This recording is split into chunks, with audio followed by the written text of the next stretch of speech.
Hello guys, good morning, welcome back to my channel Priyanka লাইফস্টাইলে তোমাদের সবাইকে স্বাগত। আশা করি তোমরা ভালো আছো, আমিও ভালো আছি। তো আজকে সবাইকে জানাই শুভ দোল পূর্ণিমা আর হ্যাপি হোলি। তো সবাই নিশ্চয়ই এতক্ষণ হোলি খেলছো, এখন মোটামুটি ওই 9:30 বাজে। তো আমি স্নান ধান করে নিয়েছি, দিয়ে এবার ঠাকুরের পায়ে আবির ছোঁয়াবো বলে দেখো আবির টাবির নিয়ে নিয়েছি। তো মাথায় এখনো পুরো টাওয়াল জড়ানোই আছে, খোলা হয়নি। আর একটু আজকে গোপালের একটু ভোগ দেবো, পূর্ণিমা আছে। তো একটু নারায়ণের ওই সিন্নি প্রসাদ ভোগও দেবো, আর একটু অন্ন ভোগও করে দেবো। তো সবকিছুর আয়োজন করবো। তো এইসব আর কি। তো তোমরা সবাই নিশ্চয়ই হোলি খেলছো, আমি এখন হোলি খেলিনি, আমাদের বর্ধমানে হোলি কাল। তো আজকে ঠাকুরের দোল, সেই হিসাবেই ঠাকুরকে আবির টাবির ছোঁয়াবো। তো চলো আমি ঠাকুরকে আবির টাবির ছোঁয়াই, পরে আসছি। তো গাইস দেখো, আমার দুই মেয়ে আবার গোপুসোনাকে নিয়ে, দুই গোপুসোনাকে নিয়ে আবার আবির খেলতে, রং খেলতে বসেছে। তো দেখো এখন মনোযোগ সরকারে ওদেরকে ইচ্ছা মতন ওদেরকে আবিরগুলো লাগিয়ে দিচ্ছে। দেখো কি কাণ্ড, দেখো ওদের, দেখো আবার জলের মধ্যে রং গুলছে, নিয়ে ওদেরকে ঢালবে। ওর তো আর বলতে পারছে না যে আমাকে রং দিস না দিস না, এই কথা। এই দেখো দেখো দেখো কীর্তিকলাপ, দেখো গামলার মধ্যে বসিয়ে রঙের জল করে স্নান করিয়ে দিল। কি অবস্থা! সত্যি এরকম করা উচিত বলো? ওরা এখন দেখো আমি গোপুসোনাদেরকে কিভাবে আবিরটা পুরো মাখামাখি করে দিয়েছে একদম। আর দেখো আমার এই এক গোপিনী, তো দেখো গাইস, দেখো আবির মেখেছে বলে ওর কতটা আনন্দ। দেখো আমি লাগিয়ে দিয়েছি বোনকে, বড় মেয়ে ছোট মেয়ে সবাইকে লাগিয়ে দিয়েছি, আমাকে লাগিয়ে দিয়েছে। তো ওর কতটা এতটাই খুশি, বলছে আমি ছাদে পিচকারি নিয়ে আমি খেলবো। আমি বলছি আবিরগুলোকে কিভাবে খেলবো? হ্যাঁ আমি আজকেই খেলবো। ওর টার্গেট ওর মাসিকে নিয়ে গিয়ে ও ছাদের মধ্যে রং খেলবে।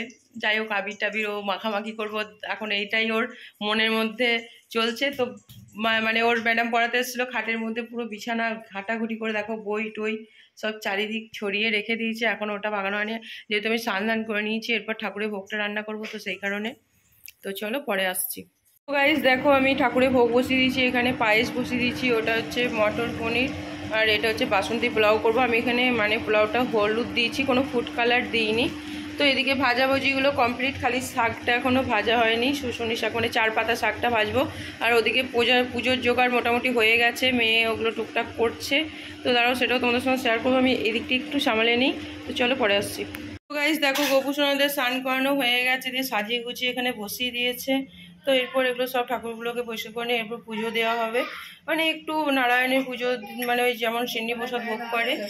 তো কি হয়ে গেছে? হ্যাঁ, গোপুসোনাদের গায়ে রঙের দাগগুলো পুরো হয়ে গেছে। এই দেখো, রং খেলেছে, দাগ তো হবেই।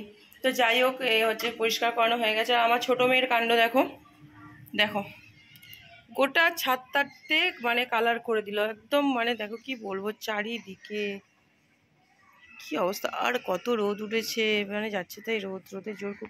আর এখানে দেখো, আমি নিম পাতা আনা করেছিলাম বাপের বাড়ি থেকে, ওই বোন এসছে, বোনকে দিয়ে নিম পাতাগুলো শুকিয়ে রাখছি, কারণ কাঁচা থাকলে কেউ খাবে না, শুকনো থাকলে পরপর খাওয়া যায়। কাঁচাতে একদিন আমি করে খেয়েছিলাম, এত তেতো লাগছে, আমার ভালো লাগছে না, শুকিয়ে গেলে এটা ভালো লাগে।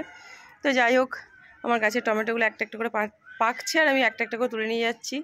তো তোলাও হয়েছে, বেগুনও কটা তোলা হয়েছে, এই আর কি। ছাদটা দেখো রোদে ভর্তি। তো যাই হোক, এখানে মেয়ে এগুলো রেডি করুক, আর আমি ওইদিকে তো ভোগ রান্নার প্রস্তুতি আমার চলছে। তো চলো। তো গাইস দেখো, আমার এদিকে পনিরটাও হয়ে গেছে, আর এদিকে দেখো বাসন্তী পোলাওটা হয়ে গেছে, আর পায়েসের চালটা সিদ্ধ হয়েছে, কিন্তু দুধটা একটু মরতে হবে। মোটামুটি আমার সব কিছু ডান, খালি আমার শাকটা ভাজতে হবে। শাকটা আমি লাস্টে ভাজবো বলি আগে ভাজিনি। এদিকে তো ভাজাভুজি হয়ে গেছে। তো চলো এখানটা বাগিয়ে নিয়ে তাহলে পুজোর আয়োজনটা ওখানে একবারে করে নেওয়া যাবে। ব্রাহ্মণ আসবে না, তো কি হয়েছে, ব্রাহ্মণ আসবে না, তাই জন্য বাবাকে ফোন করেছিলাম। বাবা বললো সেরকম তো ধরো নারায়ণের পুঁথি পড়ে পড়ে নয়, তো পূর্ণিমা আছে এমনি। আর আমার বাড়িতে তো দুটো গোপুসোনা আছে, সেটা তোমরা আগের ভিডিওতে দেখেছো, তোমরা জানো। তো সেই কারণে গোপুসোনাদের কাছে আমি একটু ওই নারায়ণের ভোগ টোগ সব কিছু আয়োজন করে গোপুসোনাদেরকে দেবো। তো এই আর কি, সব ঠাকুরই আছে, সব ঠাকুরই হবে, যেহেতু পূর্ণিমার উপলক্ষে। আর যেহেতু আজকে দোল পূর্ণিমা, সেই জন্য আমি ভাবলাম ধরো নিজেরা তো সব কিছুতেই মজা আনন্দ, খাওয়া দাওয়া ঘোরাফেরা সব কিছুই করি। তো ধরো এগুলো তো ধরো সচরাচর টপ করে উঠতে পারি না, ধরো কি বলবো, ইচ্ছা থাকলেও আশা থাকলেও করে উঠতে পারি না। বোন স্নান করাচ্ছে, মানে এমনভাবে কালারগুলো লাগিয়েছে উঠছে না।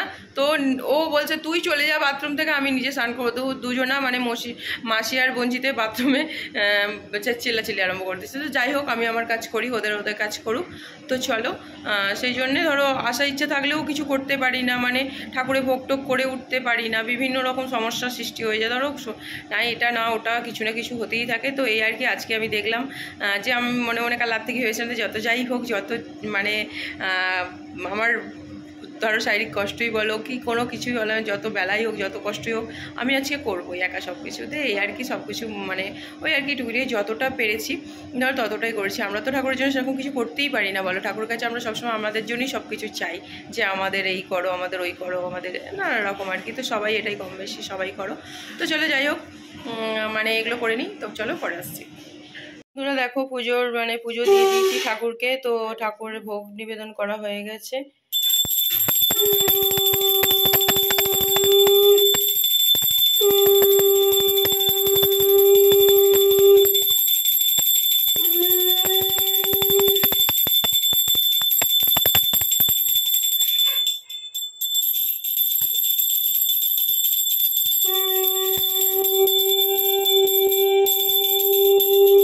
তো দেখতে পেলে পুজো হয়ে গেছে, এবার অনেকটা টাইম পেরিয়েও গেছে। তো এখন আমি প্রসাদটা খেতেও পারিনি, প্রসাদ রাখা আছে, খাবো। তো আর তার আগে আমি ঠাকুরের মানে অন্নভোগ ভোগটা সেটা রেডি করে ফেলেছি, আমি এটা দিয়ে দেবো। দেখো রেডি হয়ে গেছে, দেখো অন্নভোগ রেডি হয়ে গেছে। আমার ভাজাভুজি আছে 5 রকম ভাজাভুজি, কুমড়ো ভাজা, শাক ভাজা, ভেন্ডি ভাজা, বেগুন ভাজা, আলু ভাজা, পনির, মটর পনির করেছি। ওতে একটু আলুও দেওয়া আছে। আজকে আর আমি কি হচ্ছে মানে খিচুড়ি করে পায়েস করলাম না, আমি আজকে সাদা মানে চিনির পায়েস করলাম আর বাসন্তী পোলাও। তো চলো ঠাকুরের ভোগটা দেওয়া হয়ে যাক। ঠাকুরের কাছে ভোগ নিয়ে এসেছি, মেয়েকে বললাম ওই তুলসী পাতা দিতে হয় ভোগের মধ্যে, ওগুলো দিয়ে দিতে।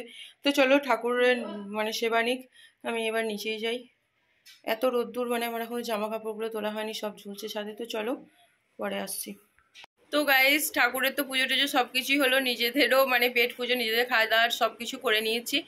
তো মানে আবার দেখো পুরো চেঞ্জ করে দেখো পুরো রেডি হয়ে গেছি। শুধু আমি একা নয়, 2 মেয়ে বোন, মানে সবাই 4 জনে মিলেই ফুল রেডি। মানে আমরা এক জায়গায় যাব। তো হচ্ছে মানে কি বলবো, তার উপর মানে কাজও ছিল। ধরো বিকালে বাড়িতে কাজের লোক আসতে পারবে না, কারণ চলে যাচ্ছি, এখন বাজে 3:10। তো সেই জন্য কাজের লোক আসতে করতে 4টা 4:30 দিয়ে, সেই জন্য বেরিয়েও যেতে হচ্ছে। লেট মানে হলেও অসুবিধা আছে যে জায়গাটা, কেন ব্যাকে আসতে হবে আমাদেরকে। তো চলো গাইস, আজকে ভিডিওটা এখানের মধ্যে। ভিডিওটা ভালো লাগলে লাইক কমেন্ট শেয়ার সাবস্ক্রাইব অবশ্যই করে। দেখা হবে নেক্সট কোনো ব্লগে। টাটা।